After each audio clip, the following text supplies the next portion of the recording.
A la espalda. Si ustedes recordarán la parte de propedéutica, muchos de ellos que nos llevan a una posición antálgica de plegaria maometana, ¿ok? Entonces eso es muy típico, el dolor de páncreas, ¿no es cierto? Es un dolor por su localización que es retroperitoneal con irradiación a la espalda. Entonces es algo muy típico, ¿ok? ¿Qué más tenemos? Es una sintomatología que es la pérdida de peso, ¿okay? Que generalmente también está en un 70%. Y el dolor abdominal generalmente en el cáncer de páncreas se debe a dos motivos. Porque la tumoración produce una invasión del plexo celíaco, ¿ok? Y porque además esta tumoración produce una obstrucción parcial o total del conducto pancreático. Esos son los dos motivos fundamentales por los que hay dolor. Por eso, si ustedes recuerdan, una de las terapias paliativas que deben ser mencionadas son la neurolisis del plexo celíaco. ¿Ok? ¿Lo han escuchado alguna vez? Es uno de los tratamientos paliativos de los pacientes que tienen cáncer de páncreas avanzado. ¿Por qué? Porque es uno de los desencadenantes de que se produzca este dolor. ¿Ok? Entonces, lo otro típico es la ictericia, ¿ok? La ictericia, que generalmente es una ictericia, cuando ya la podemos diagnosticar, es una ictericia que muchas veces les he comentado yo a los chicos que han estado conmigo, es una ictericia distinta, ¿no? Es una ictericia realmente llamativa. No es una ictericia como la de una coledocolitiasis, que de repente la vamos a tener en 8, 9, 10. Tú ves a un paciente con un cáncer de páncreas y tú lo ves y tú dices, está casi verde, ¿no es cierto? Es una ictericia marcada, que generalmente el paciente tiene tanta ictericia que tiene prurito, ¿ok? Entonces, teníamos la ictericia. Bueno, el síndrome constitucional, que lo tienen todas las neoplasias, ¿ok? Hay un porcentaje de pacientes con cáncer de páncreas que van a ser colangitis, ¿ok? Entonces, recordemos, a ver, ¿quién me dice cuál es la triada de la colangitis y cómo se llama? Ok, bueno, sí, por ahí, Charcot. ¿Cuál es la característica de la actividad de Charcot? Ictericia y dolor. Ok, entonces el paciente puede debutar como una colangitis, pero como yo les mencionaba el otro día a los chicos, cuando hablamos de colangitis en las ABP que damos en el hospital, hablamos de que las colangitis, nosotros pedimos exámenes cuando vemos a un paciente a morir. ¿Y cuál es uno de los exámenes básicos que vamos a pedir cuando un paciente está ictérico? ¿Qué cosa? Examen de laboratorio. Claro, un perfil hepático. ¿Y qué tiene un perfil hepático? O sea, ¿qué incluye un perfil hepático? Las bilirrubinas, las transaminasas, vamos chicos. La fosfatasa alcalina, la gamma-glutamil, las proteínas totales y fraccionadas. Es decir, si tenemos a un paciente en una colangitis por coledocolitiasis, ¿va a estar con hipoalbuminemia? ¿O con proteínas totales bajas? No, ¿no es cierto? Por ejemplo, vamos a tener bilirrubinas por encima de 20 en un paciente con coledocolitiasis. No es que no las vaya a tener, pero es raro. Las ictericias importantes, mayores de 15, mayores de 20, generalmente son neoplásicas, acompañadas de hipoalbuminemia. Y obviamente, cuando esperamos el resto de los exámenes como hemograma, vamos a tener un paciente, muchos de ellos anémicos, ¿no es cierto? ¿Ok? Entonces, se suma una cantidad de síntomas y signos que tenemos desde laboratoriales que son importantes evaluar. ¿Ok? Otro signo que es importante, creo yo, para mí mencionar, es el signo de Courvoisier. ¿Ok? ¿Qué es el signo de Courvoisier? Es la vesícula biliar palpable. Es aquella vesícula que se palpa al examen físico, pero que no duele. ¿Ok? Y generalmente se ve relacionado este signo cuando hablamos de neoplasias de páncreas, de lesiones perianculares, de lesiones de la vía biliar, sobre todo de los colangiocarcinomas distales. ¿Por qué? Porque hay una obstrucción abajo. Les voy a poner, es como que si tienen una cañería y abajo les pusieron una piedra ¿no es cierto? O una manguera, perdón, pusieron una piedra, se va a empezar y el agua sigue fluyendo, entonces se va a empezar a hinchar, ¿no? Pero ya en el caso del signo de Courvoisier, ¿ok? Vamos a palpar la vesícula, pero no le va a doler al paciente. Entonces eso es muy típico de que cuando encontremos el signo de Courvoisier, generalmente vamos a estar en presencia de algún tipo de neoplasia, no específicamente de cáncer de páncreas, pero cualquiera de estas periampulares, cabeza de páncreas, ampolla de Vater, colangiocarcinoma distal, ¿ok? Bueno, la ictericia, el dolor, que no se les va a olvidar, obviamente. Estas manifestaciones que ven aquí ya generalmente no las vemos porque son bastante avanzadas, ¿no? Por ejemplo, pero está el ganglio de Virchow, ¿ok? Que es el ganglio supraclavicular izquierdo. Se habla también de este ganglio, que es un ganglio umbilical, ¿no? Que indica generalmente enfermedad metastásica. Mire, acá tenemos el Virchow y aquí tenemos el que se llama de la hermana María José. Miren, es rarísimo, ¿no? Cosas que ya nosotros no hemos visto, pero sí, están mencionados dentro de las neoplasias de páncreas. Y otra es la tromboflebitis migratoria de Virchow, ¿ok? Mírenla. ¿Ok? ¿En qué consiste? ¿Ok? Es un cordón inflamado que involuciona en pocas semanas y vuelve a reaparecer al poco tiempo en la misma vena o de otra próxima de su desencadenante aparente, que es en el miembro inferior. ¿Ok? Y bueno, lo otro que era importante mencionarles, ¿cuál es la triada clásica del cáncer de páncreas? La pérdida de peso, el dolor abdominal y la ictericia. ¿Ok? Sobre todo estamos hablando del cáncer de cabeza de páncreas, ¿no es cierto? Porque si estuviéramos hablando del cáncer del cuerpo y cola, ¿vamos a tener ictericia? No, chicos, porque no van a comprimir la vía biliar. ¿Cuál va a ser el síntoma típico de una lesión en cuerpo y en cola? El dolor abdominal. Pero en el de cabeza de páncreas es el dolor asociado a la ictericia, ¿ok? Y obviamente la pérdida de peso, que va asociada a cualquier neoplasia, ¿no es cierto? Entonces es una triada clásica. Ok. ¿Dudas? ¿Preguntas hasta ahí? ¿No? ¿Ninguna? Ok. Si yo les pregunto, ¿cuáles son los exámenes importantes, que era lo que mencionábamos, para poder diagnosticar cáncer de páncreas tempranamente? ¿Hay alguno que ustedes puedan mencionarme? ¿Cómo diagnostico cáncer? Hemos hablado que el cáncer de páncreas es de difícil diagnóstico por su localización, por la edad en la que aparece, ¿ok? Entonces, ¿cómo diagnostico cáncer de páncreas tempranamente? ¿Hay alguna prueba, algún examen, algo se les ocurre? A ver, quiero escuchar ideas. Hemos hablado inclusive de los factores de riesgo. Si ustedes fueran epidemiólogos, ¿okay? Y dijeran, vamos a poder hacer un proyecto para un diagnóstico temprano, una guía de manejo para el cáncer de páncreas de forma temprana.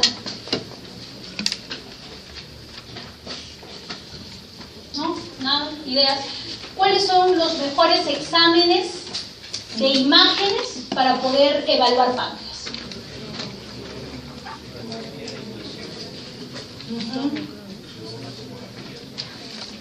Ya. ¿Qué más? Su compañero está diciendo ecografía, tomografía, ecografía primero, tomografía después.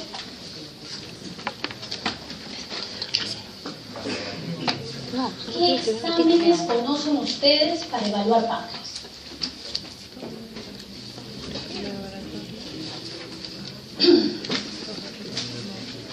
La primera pregunta que les haría, ¿la ecografía es un examen que sirve para evaluar páncreas?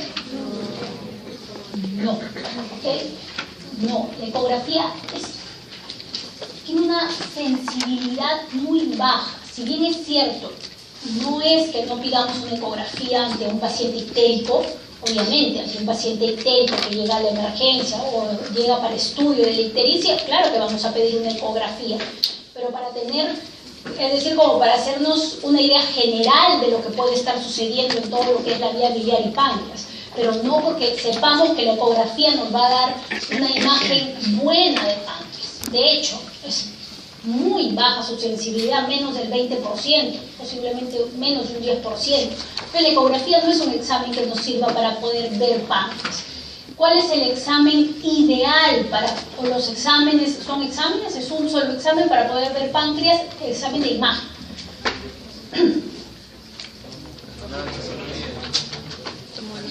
Ok, por ahí escucha resonancia, tomografía. ¿Cuál más nos falta?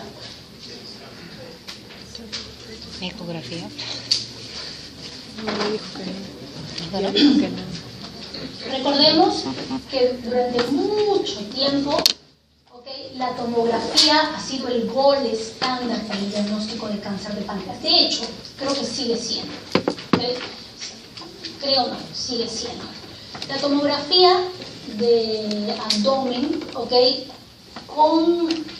nosotros le llamamos con reconstrucción de páncreas y vías biliares o con protocolo de páncreas, es el examen ideal para poder evaluar el páncreas. Ahora, han salido nuevos estudios de imágenes que nos ayudan, como por ejemplo, ¿cuál es? Bien, por ahí lo escuchaba. Se llama la colangiopancreatorresonancia, que no es lo mismo que la colangioresonancia, porque la colangioresonancia sirve para ver vías biliares, sobre todo. Y la colangiopancreatorresonancia es la que nos sirve para poder ver sobre todo el conducto pancreático. ¿Ok? Y mejor que esa, ¿cuál es? La ecoendoscopía o la ultrasonografía endoscópica. Una pena, han estado rotando en gastro y no saben lo que es una ecoendoscopía. La ecoendoscopía es un estudio endoscópico y imagenológico, porque tiene parte ecográfica y parte endoscópica para poder ver el páncreas y las vías biliares de una forma ideal, magnífica, tanto endoscópica como ecográfica, como les decía. La ecoendoscopía, ¿cuál es la diferencia entre uno? Entonces, doctora, bueno, entonces si la ecoendoscopía es lo máximo, entonces ¿para qué ya le hacemos tomografía? Hagamos la ecoendoscopía directa, ¿no es cierto? Diría yo, ¿no? Primero, que la ecoendoscopía no se encuentra en todos los centros, no es tan sencilla de hacer. Segundo lugar, es costosa, En tercer lugar, necesita de buena experiencia, y de buena capacitación. Cuarto, sobre todo sirve para poder ver lesiones menores de 2 centímetros, Entonces, ¿se acuerdan cuando hablamos de cuáles eran los criterios para poder hablar de un cáncer de páncreas resecable con un pronóstico de mayor del 20% a los 5 años? Que la lesión tuviera menos de 2 centímetros. Entonces, ¿cuál sería lo ideal? Es que hiciéramos un despistaje, así como decimos que tenemos protocolos cuando los pacientes de dispepsia en nuestro país, mayores de 40 años, ¿no es cierto?, que tienen dispepsia, se les hace un despistaje de cáncer de estómago. ¿Cómo se les hace? Con una endoscopía. A los pacientes de 50 años, para prevenir o despistaje de cáncer de colon, se les hace una colonoscopía. Entonces, ¿cómo deberíamos hacerle un despistaje de tumor de páncreas a un paciente, ¿no es cierto?, que podría ser o podría desarrollar un cáncer de páncreas? El ideal sería una ecoendoscopía, pero ¿a quiénes? Obviamente no le vamos a hacer ecoendoscopía a todos los que tengan más de 60 o 70 años, sino a los que tienen los factores de riesgo. De repente podríamos, dice el protocolo de los japoneses, que ellos les hacen ecoendoscopía a todos los pacientes que tienen más de 60 años o entre 60 y 70 años y tienen factores de riesgo. Es decir, ellos tienen en sus computadoras quienes tienen los que han tenido sus abuelos, sus papás que han tenido cáncer de páncreas y que si encima son de repente diabéticos, ¿ok? O que encima de repente han tenido pancreatitis crónica. Entonces estos pacientes son los pacientes ideales para poder hacer ecoendoscopía. Entonces la ecoendoscopía es el examen ideal para diagnóstico de cáncer de páncreas. ¿Sí o no? Para diagnóstico temprano, para despistaje, ¿ok? Pero no para un diagnóstico cuando, por ejemplo, tenemos un paciente histérico, ¿ok? Que vamos a hacerle un estadiaje de la lesión, ¿no es cierto? Y vamos a hacer un diagnóstico. Entonces, con ese paciente es suficiente con una TEN. Una TEN con protocolo de páncreas, que quiere decir que los cortes a nivel de páncreas son entre 1 y 4 milímetros. Es decir, son cortes muy pequeños y que vamos a poder visualizar toda la glándula. Entonces, eso es lo que quiero que entendamos el día de hoy. Que si bien es cierto, han salido exámenes mucho más avanzados, son dirigidos, de repente de aquí a más adelante se va a tener que en todos los hospitales van a haber ecoendoscopía, que todos los gastroenterólogos hagamos ecoendoscopía, porque no todos los gastroenterólogos hacemos ecoendoscopía, ¿no es cierto? De hecho, son muy pocos. Si hay 10 gastroenterólogos en Lima haciendo ecoendoscopía, de repente estoy exagerando, son muchos, ¿ok? Entonces, en realidad, no es la ecoendoscopía un examen para un diagnóstico y estadiaje en todos los pacientes. Estaríamos hablando sobre todo en pacientes para un diagnóstico temprano. La ecoendoscopía sirve sobre todo ¿para qué? Para lesiones menores de 2 centímetros. Y sobre todo cuando se va a tomar una biopsia de esta lesión. ¿Ok? Entonces, claro, por ahí, ¿no es cierto? Lo otro es lo que ustedes ya saben, ¿no es cierto? Es decir, lo básico, ¿no? Un hemograma, donde posiblemente todo paciente con una neoplasia va a tener una anemia, un paciente, como les decía, con hipoalbuminemia, con ictericia. Si estamos hablando de que van a tener una ictericia, no van a tener una ictericia, ¿ok?, a predominio de bilirrubina indirecta, ¿no? Porque estaríamos hablando de otra cosa, estamos hablando de una ictericia colestásica, donde lo que va a predominar es el aumento de la bilirrubina directa, donde vamos a tener cuadro de colestasis. ¿Cuáles son las enzimas colestásicas dentro del perfil hepático? La fosfatasa alcalina, la gamma-glutamil transpeptidasa van a estar elevadas. Y los marcadores tumorales, como les decía, sobre todo en los marcadores tumorales está el CA19.9, ¿ok? El CA19.9 es un marcador no diagnóstico, sino porque ningún marcador tumoral es diagnóstico. Lo conversábamos el otro día en las clases. ¿Existe algún marcador tumoral diagnóstico para alguna neoplasia? Que ustedes sepan, no. Son para evaluación de pronóstico, ¿ok? De seguimiento, ¿ya? Pero no de diagnóstico. Tenemos los exámenes que hemos visto, las ecografías abdominales, generalmente, como les decía, sirve para enviárselas a un paciente con ictericia, ¿no es cierto?, para una evaluación inicial, pero no es el que nos permite poder evaluar realmente el páncreas. ¿Cuál es? La tomografía tiene una sensibilidad muy alta y una especificidad muy alta. Nos permite evaluar la localización, el tamaño, la extensión local y a distancia de las lesiones. Establece con precisión el diagnóstico y el estadio, ¿ok? La resonancia magnética no ha superado a lo que nos puede dar la tomografía, por lo tanto su empleo no está justificado, es decir, a que sea superior la resonancia a la tomografía. Entonces, por ahí tenemos algo importante. La ecoendoscopía, era lo que les decía, ¿no? Sobre todo es un examen de alta resolución, donde sobre todo lo que vamos a evaluar es para diagnósticos de lesiones pequeñas, tempranas, menores de 2 centímetros. Y la CEPRE, ¿ok?, es un examen diagnóstico ¿Qué es la CEPRE? Terapéutico. La CEPRE, que es la colangiopancreato retrógrada endoscópica, es un examen terapéutico, ¿ok? No es un examen diagnóstico y sobre todo se hace o se realiza para cuando vamos a tener un tratamiento paliativo de la ictericia, ¿ok? Cuando vamos a tener del tumor, de la neoplasia, ¿ok? La CEPRE sirve para poder poner, ¿no es cierto?, los famosos stents.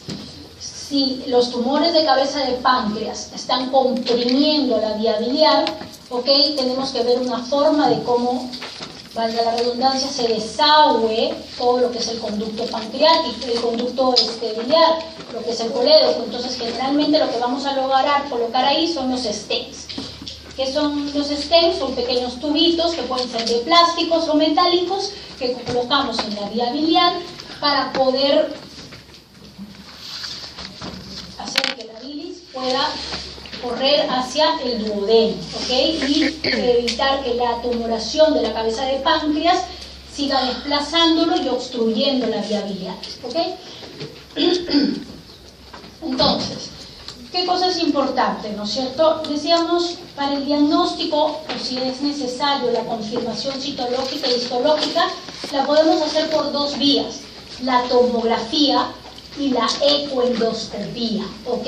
Recordemos que sobre todo la ecoendoscopía, si las lesiones son menores de 2 centímetros, ¿ok? No se les va a olvidar. Entonces, ¿cuál es el único tratamiento curativo para el cáncer de páncreas? La cirugía, ¿ok? No existe otro tratamiento curativo, como la mayoría de los cánceres, ¿ya? Entonces, para que hagamos un tratamiento curativo tenemos que tener un correcto estadiaje, ¿ok? ¿Por qué? Porque este paciente va a ser sometido a una cirugía que es una cirugía compleja. ¿Alguno de ustedes sabe cómo se llama la cirugía curativa del cáncer de páncreas?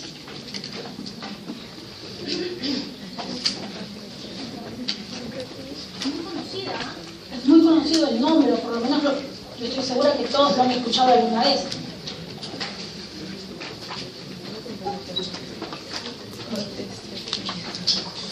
Es importante que sepan cuál es el tipo de cirugía, que es la cirugía curativa, ¿ok? Es la famosa cirugía de Whipple, ¿ok? Wow, ¿no está por aquí? A ver, vamos a ver.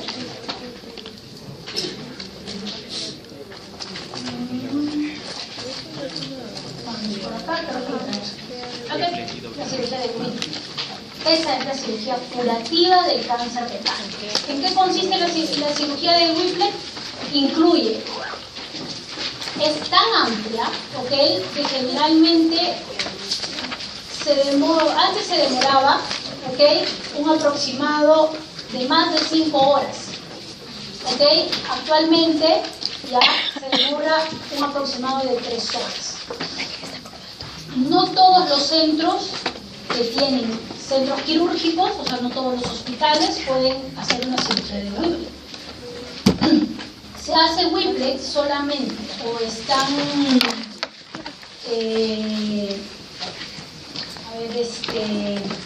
¿cómo fue la palabra? Son capacitados para hacer Whipple, ¿ok? Los centros que tienen más de 5 Whipples al año, ¿ok? Es decir, el cirujano que no ha hecho no hace más de 5 Whipples al año, no tiene la mano para poder hacer una Whipple, ¿ok? La Whipple es una cirugía compleja, ¿ok? Donde te vas a llevar un pedazo de estómago, es decir, te vas a sacar el antro, va a haber una vitrectomía, le vas a sacar la vesícula, le vas a sacar el colédoco distal, la cabeza del páncreas, el duodeno, el yeyuno proximal y todos los ganglios regionales. ¿Ok? Entonces es una cirugía grande y esa es una cirugía de Whipple, ¿ok? En la cual podríamos decir que es una cirugía curativa. Cuando esta cirugía de Whipple los ganglios dan negativos, ¿ok?, quiere decir que podríamos hablar de una cirugía curativa, porque puede ser que se haga una cirugía de Whipple y porque se hicieron todos los exámenes y aparentemente no había metástasis, pero ustedes saben que se termina de estadiar en el momento de la cirugía, ¿Ok? Cuando decimos que sale por completo el estabilaje del paciente, cuando el cirujano ha entrado, ha retirado todos los ganglios y eso lo manda a anatomía patológica. Ahí recién vamos a poder saber si la cirugía al que fue sometido este paciente fue curativa o no. ¿Ok? Cuando los ganglios que nos retire el médico o el cirujano sean negativos. Eso es importante. ¿Cuál es la única cirugía curativa? La cirugía de Whipple. Para que hagamos una cirugía de Whipple, generalmente estamos hablando de que el paciente no tiene que tener metástasis, ¿no es cierto? Sobre todo metástasis a distancias. Entonces, decíamos, otra cosa importante era el TNM, que es lo típico, ¿no es cierto? La T es los tamaños del tumor, la M son los ganglios, las M son las metástasis. Realmente someterlos a que se tengan que aprender el TNM de memoria me parece algo muy ilógico. Las cosas básicas son las que vamos a ir mencionando, las que vamos mencionando por ahí, ¿verdad? Entonces, dicha estadificación tiene como objetivo principal llegar a las conclusiones de que si el tumor es resecable o no es resecable. ¿Cuáles son las contraindicaciones de una cirugía resectiva o con carácter curativo? Es decir, si el paciente tiene ascitis con citología positiva, obviamente no va a ir a una cirugía curativa, ¿no es cierto? No hay duda de eso. Si el paciente tiene metástasis a distancia, es decir, en hígado o en pulmón, definitivamente no va a ir a una cirugía curativa. Si el paciente tiene invasión a vasos mesentéricos y compromiso infiltrativo, ¿no es cierto?, de los planos retroperitoneales, tampoco va a ir a una cirugía curativa, ¿ok? Entonces, todas estas tres que acaban de poder ver no son indicación de una cirugía curativa, ¿ok? Eso es más importante que aprenderse el TNM de memoria, ¿ok? Entonces, más o menos el 15% de los pacientes son candidatos a una cirugía en el momento del diagnóstico, ¿ok? Entonces, 85% de los casos el tumor ya se ha diseminado y afecta estructuras vasculares cercanas que dificultan su extirpación. Entonces, ¿cuáles son los tratamientos que tenemos? Tratamiento curativo y tratamiento paliativo. ¿Ok? El único tratamiento curativo es la Whipple. Los tratamientos paliativos, ¿cuáles son? Bueno, son la quimioterapia, la radioterapia, las resecciones quirúrgicas, pero paliativas, ¿ok? Podemos hacer una cirugía, pero la cirugía es una cirugía paliativa, no una Whipple, ¿ok? Las cirugías paliativas, por ejemplo, si tenemos que el paciente está con un síndrome pilórico, ¿ok? Un síndrome pilórico, claro, si el tumor de la cabeza del páncreas invadió la ampolla de Vater y el duodeno y está infiltrando todo el duodeno en la segunda porción, ¿ok? ¿Ese paciente va a comer? Obviamente que no. ¿Qué va a comer? Y va a vomitar, ¿ok? Entonces, si ese paciente no está comiendo, puede ir porque necesita alimentarse, ¿no es cierto? ¿Y qué lo vamos a tener con NPT? Obviamente que no lo vamos a tener con nutrición parenteral. ¿Qué le tenemos que hacer? Una cirugía. ¿Cuáles de esas cirugías son cirugías paliativas? ¿Cuáles son las cirugías paliativas? Las que podemos, por ejemplo, una derivación gastroduodenal, ¿no es cierto? Pero ya no como gastroyeyunal, perdón, que bypasseen esa zona del duodeno y que simplemente anastomosen el estómago al yeyuno, ¿no es cierto? Y bypasseen el tumor y el paciente va a poder comer, ¿ok?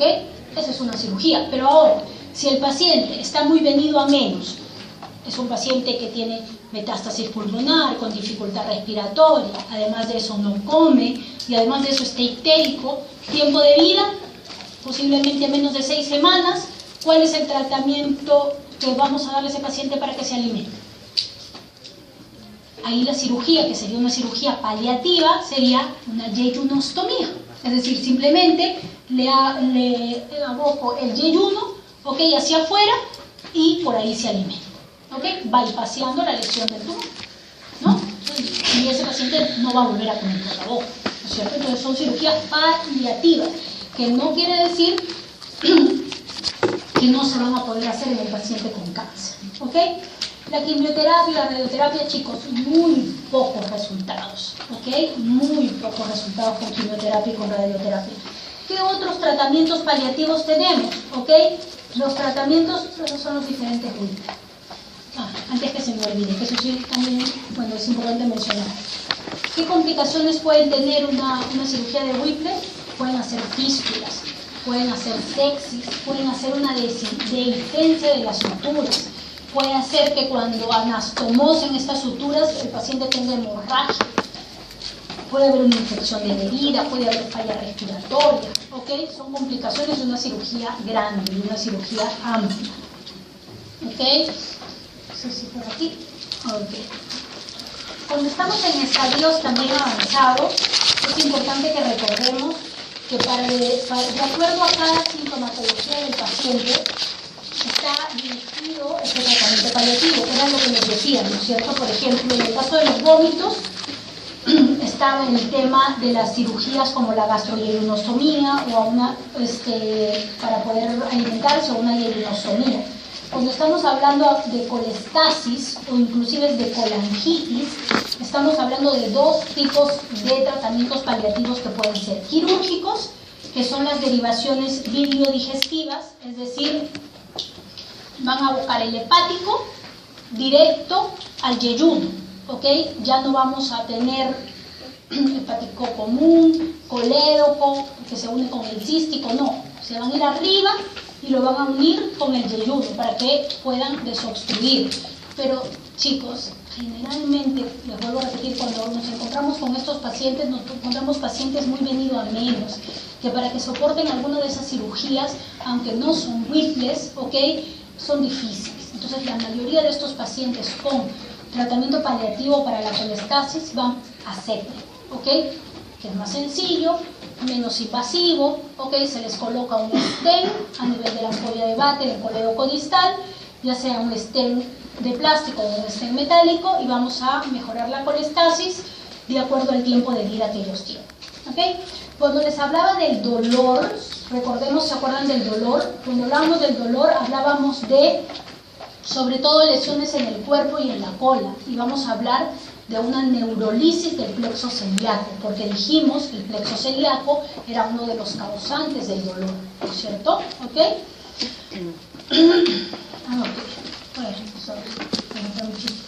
Entonces, eso es para terminar de cáncer. ¿Sí? ¿Quedó clarísimo cáncer de páncreas? ¿Dudas? ¿Preguntas? Porque yo estoy segura que con todo lo que tienen que estudiar no van a volver a leer cáncer de páncreas hasta el día del examen. Creo que está después. Dios mío, ¿por qué nos pasa esto? Para hacerla más sencilla, sí, a ver, dime.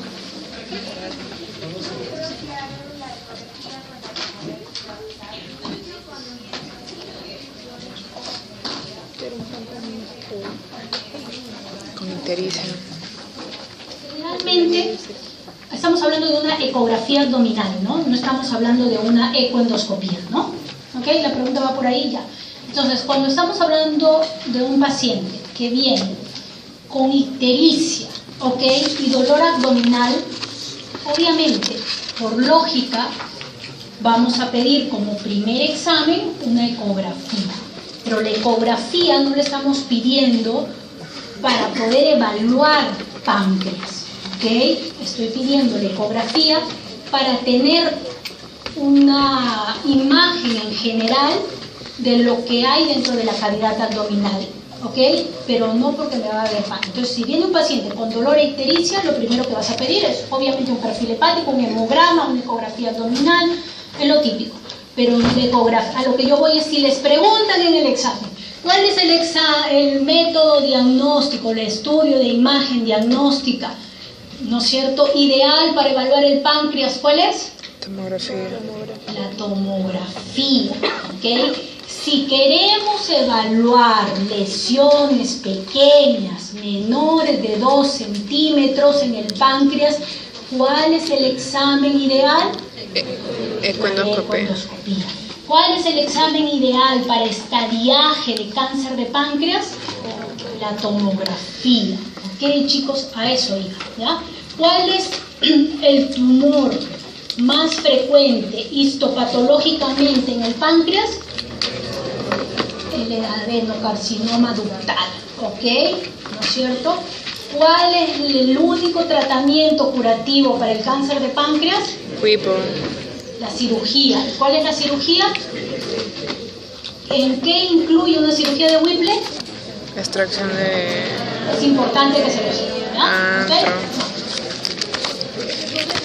¿Existen tratamientos paliativos para el cáncer de páncreas? Sí existen, los que, de acuerdo a la sintomatología que vamos encontrando, ¿no es cierto? Si es vómitos, si es dolor, si es ictericia, de acuerdo a eso, ¿ok? Los tratamientos paliativos, ¿no es cierto? ¿Es importante los factores de riesgo? Sí son importantes los factores de riesgo, ¿no es cierto?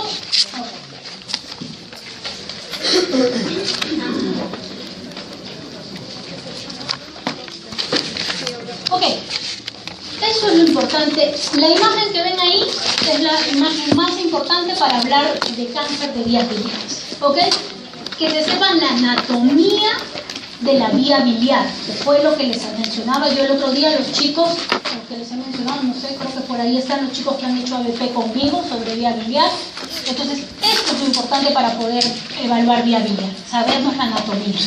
¿Cómo se clasifican los tumores o las neoplasias de la vía biliar? Ahí está, ¿ok? Tenemos las neoplasias que están dentro, ¿ok?, del hígado, que son los colangiocarcinomas de los conductos intrahepáticos, es decir, son los que están por encima del hepático derecho y el hepático izquierdo, ¿ok? Luego tenemos los tumores que son muy conocidos, que son los famosos Klatskin. ¿Dónde están los Klatskin? Son los famosos colangiocarcinomas iliares, que están en el ilio, es decir, que están en la bifurcación, ¿ok? Tenemos el cáncer de vesícula, que obviamente eso no hay duda, el que está, es el que viene de la vesícula. Están los colangiocarcinomas, propiamente dichos. El colangiocarcinoma es ¿cuál? El que está en coleno. ¿Lo ven ahí? ¿Ven ahí la imagen? Y están los ampulomas, los que están a nivel de la ampolla de Bardet. Entonces, eso es lo importante que se tienen que saber. Los tipos, para de acuerdo a eso las localizaciones y para de acuerdo a eso también los tratamientos. Generalmente cuando los tumores de vía biliar son altos, ¿a quiénes les llamamos altos? A los intrahepáticos y a los Klatskin, ¿ok?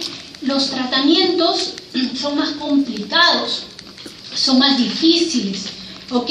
Y generalmente cuando los diagnosticamos ya están avanzados igualmente. Entonces los tratamientos ahí para drenaje de esa vía biliar generalmente son con unidad de radiología intervencionista, ¿ok? Lo que nosotros llamamos URBI, un drenaje biliar externo, porque es muy difícil que nosotros, que llegamos por aquí con la CEPRE, podamos llegar hasta allá arriba. No imposible, pero difícil, ¿ok? Entonces, ¿cuáles son los que generalmente damos tratamiento paliativo con CEPRE? Los que son los colangiocarcinomas propiamente dichos y los ampulomas, ¿ok? Que son los que generalmente también su tratamiento curativo es el mismo que el de NTM de páncreas. Porque ¿se acuerdan qué conlleva una Whipple? Se lleva el colérico, se lleva la ampolla de Vater. Entonces, el tratamiento de los colangiocarcinomas distales o colangiocarcinomas propiamente dichos y de ampolla de Vater son los mismos que, eso es el mismo que el de una neoplasia de cabeza de páncreas. ¿Sí? ¿Claro por ahí? Ok. A ver, vamos por aquí. Esto es otra cosa importante. Las causas, ok, se desconocen, pero existen factores de riesgo importantes, ok, o condiciones premalignas que puedan haber, como son las enfermedades autoinmunes, entre ellos las colangitis esclerosantes primarias.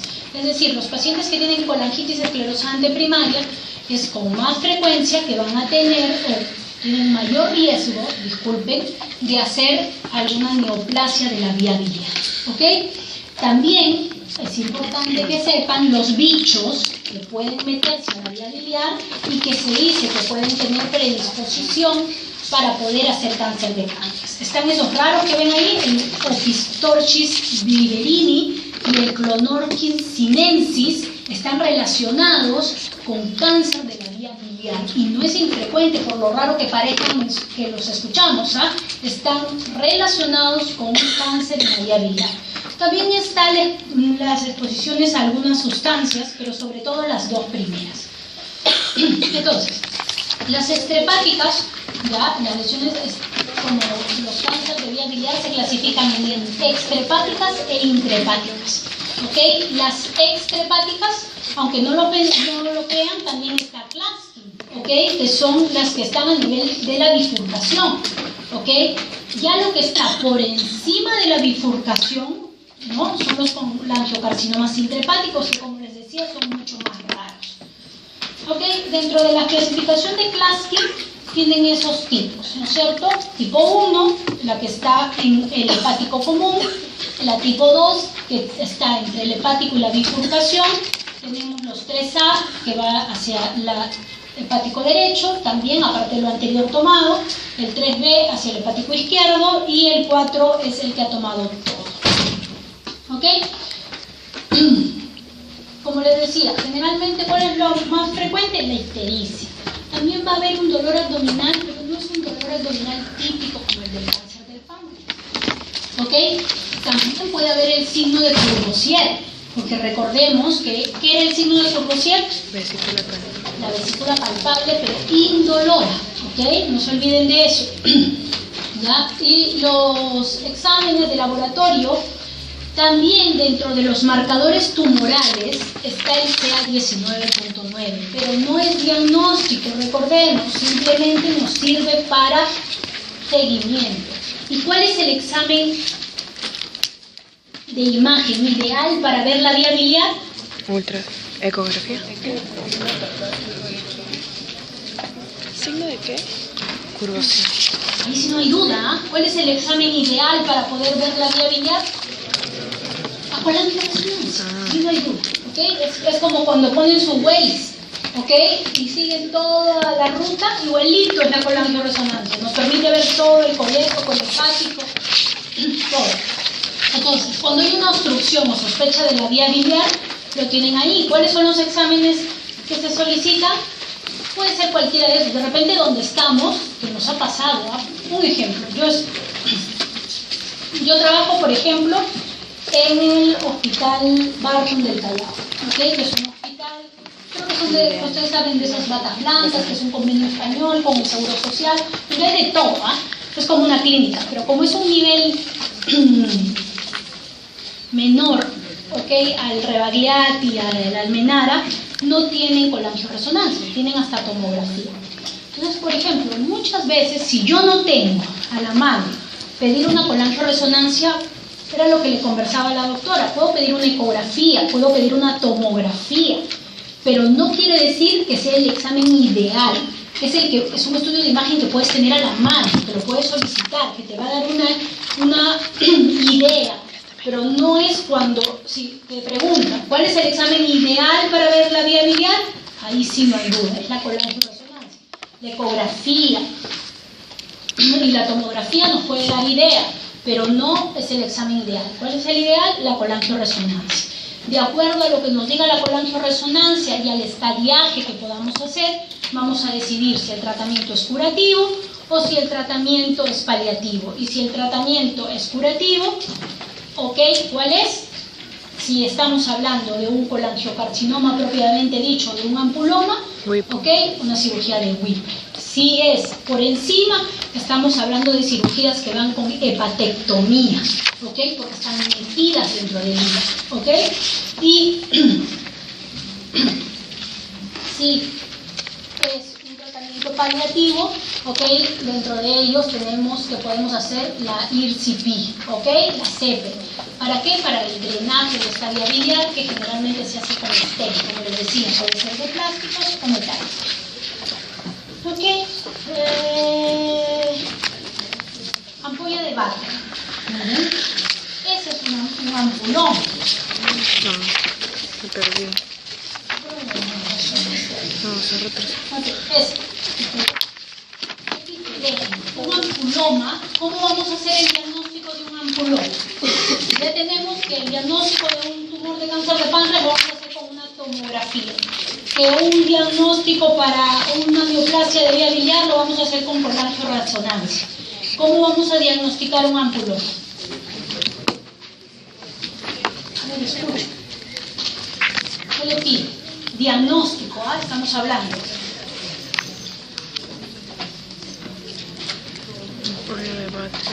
Sería una endoscopía. ¿Cómo veo la ampolla de Vater? Endoscopía. ¿Por ahí escuché? Claro, ¿cómo veo la ampolla de Vater? Miedo. Con un endoscopio puedo ver la ampolla de Vater o no puedo ver la ampolla de Vater con un endoscopio. ¿Hasta dónde llego con un endoscopio? Todos han visto endoscopía, ¿no es cierto? Puedo llegar inclusive hasta la tercera porción duodenal, ¿no es cierto? ¿Ok? Sí, es verdad, un ampuloma lo puedo diagnosticar con una simple endoscopía. Ahora, puede también pasársenos una lesión pequeña de la ampolla haciendo una endoscopía. Sí, ¿por qué? Porque el endoscopio es un equipo de visión. Macro. El endoscopio frontal. ¿Y cuál es el equipo ideal para poder ver la ampolla? Un duodenoscopio que tiene visión lateral. ¿Sí? Sí sabían eso, ¿no es cierto? ¿Ok? El duodenoscopio tiene una visión lateral. Ha sido hecho especialmente para poder afrontar la ampolla de Vater. Entonces, el examen ideal para poder hacer o para poder evaluar la ampolla es un duodenoscopio, pero con una endoscopía podremos diagnosticar una lesión en la ampolla. ¿Ok? ¿Sí? Entonces, ¿sí es válido una endoscopía para diagnosticar un ampuloma? Sí, es válido una endoscopia para hacer un ampuloma. Si ya la queremos afrontar mejor y queremos tener una imagen mejor, igual es una imagen endoscópica. El duodeno también es una imagen endoscópica. No es un estudio de imagen radiológica, como lo es la colangioresonancia, como lo es la tomografía. ¿Ok? Listo, chicos. ¿Cuál es el tratamiento quirúrgico para un ampuloma? Una WIP. El tratamiento quirúrgico curativo. ¿Ok? También hay tratamiento endoscópico de los ampulomas. Se hace una ampulectomía y esto generalmente es solamente cuando tenemos un adenoma, ¿ok? De la ampolla de Vater, ¿no es cierto? Un adenoma con displasia de alto grado. ¿Ok? Cuando sacamos la biopsia y decimos que es un adenoma con displasia de alto grado, ¿ok? O carcinoma in situ, y hemos hecho todo el estadiaje alrededor, podríamos ir a una ampulectomía. ¿Ok? Que esto se hace solamente con un endoscopio, ¿ya? Y no necesita de una cirugía médica. ¿Dudas? ¿Preguntas? Hemos terminado. Antes dijo algo. Se recomienda Whipple, también se puede hacer la ampulectomía en un adenoma de displasia de alto grado. ¿En cuál se recomienda Whipple? ¿Cuál es de bajo grado? De alto grado. ¿Whipple? Oh, no, perdón. Whipple solo dijo curativo en general. Este tratamiento. No hemos aplaudido. Sí. Alguien que aplauda. Para hacer, ¿cuánto dura el video? 48, pero